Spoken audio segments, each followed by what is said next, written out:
Hi kids, my name is Eric Burleson and I'm your state representative, and I get a lot of emails. In fact, the other day I got a letter from a very discouraged college graduate who is trying to become a teacher. And one of the difficulties that she has faced during her college years is that the Department of Elementary and Secondary Education have changed the certification requirements numerous times, sometimes with little notice.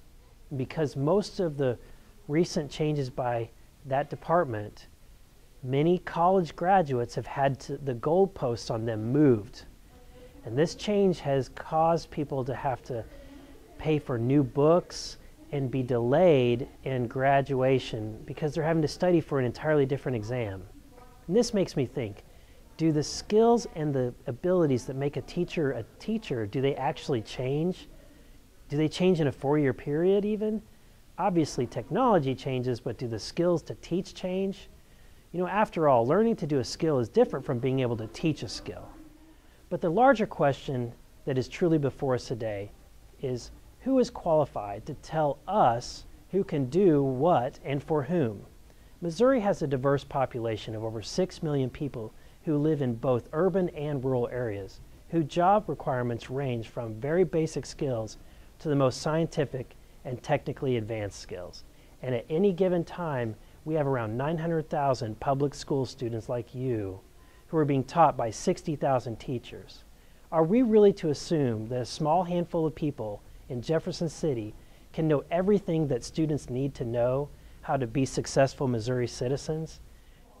You know, the term free market is often misunderstood, but at its core, it speaks of individuals using their knowledge to make decisions for themselves while exercising their freedom.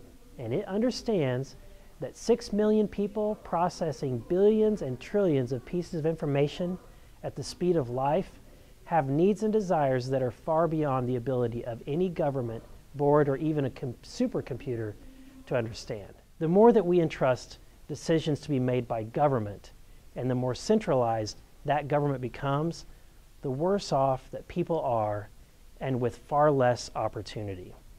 I'm not saying that Missouri doesn't need an entity to regulate to a point who should become a teacher.